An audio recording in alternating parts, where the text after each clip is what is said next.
निसर्ग माझा सोबती. लहान मुलं रस्त्याने जाताना जशी रमत-गमत जातात ना, तसा मी आयुष्यातून रमत-गमत चाललो आहे.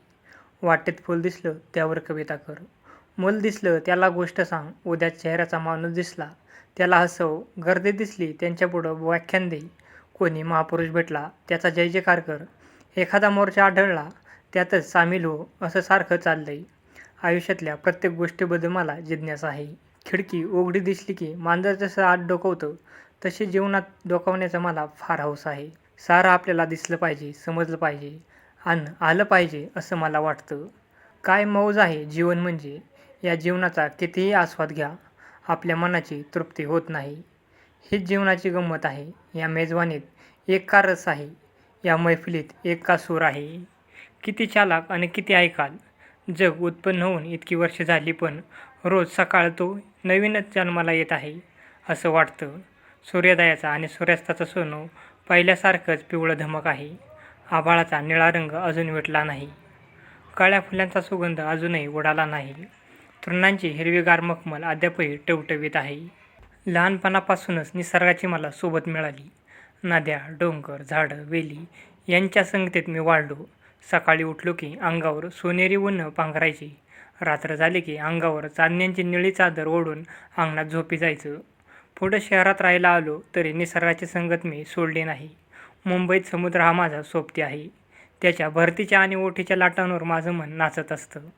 पहाटेच्या वेळी अंगावर लाटांचे तुषार झेलत ओल्या आणि भुसभुशीत वाळूवर अनवणे चालण्यात केवढा आनंद आहे. पण पुष्कळ लोक पायात बूट घालून सारं अंग लोकरी कपड्यात पॅक बंद करून समुद्रावर हिंडायला येतात. जणू अंगात चिखलखत घालून ते त्याला भेटायला येतात. मी त्यांना म्हणतो, अरे समुद्राचं पाणी घ्या थोडं अंगावर. त्याचा वास शिरू द्या तुमच्या नाकातोंडात. पण कोण ऐकतोय? मुंबईच्या समुद्राप्रमाणे खंडाळ्याचा डोंगरही माझा मित्र आहे. या डोंगरावर माझं एक घर आहे. फुरसत मिळाली की मी तिथं जाऊन राहतो. तिथं रायवळ, आंबे, फणस, काजू आणि जंगली झाडं खूप आहेत. माझ्या एका वाढदिवशी मी डोंगराच्या उतारावर हापूसनी, पायरी यांची 150 झाडं लावली. साने गुरुजींना ही गोष्ट समजली तेव्हा त्यांनी मला पत्रानं कळवलं, झाडं लावून वाढदिवस साजरा करण्याची तुझी कल्पना मला फारच आवडली. खंडाळ्याला गेलो की माणसाचं जग मी पार विसरून जातो. उंच उंच डोंगर, निळभोर आभाळ आणि बघावं तिकडं झाडं, वेली आणि झरे. त्यांच्या संगतीत दिवस कसा निघून जातो हे कळतच नाही. आमच्या खंडाळ्याला पावसाळ्याचं सौंदर्य काही विलक्षणच असतं. 8-8, 10-10 दिवस एकसारखी पावसाची झड लागून राहते. जागजागी वाहणारे शेकडो स्फटिकशुभ्र झरे आणि सभोवताली दिसणाऱ्या पाचोच्या रंगाच्या हिरव्यागार वनस्पती यांमुळं वातावरणात एक निराळंच चैतन्य निर्माण होतं. सकाळच्या प्रहरी पावशा या नावाचा एक पक्षी माणसासारखे शिळ घालू लागतो.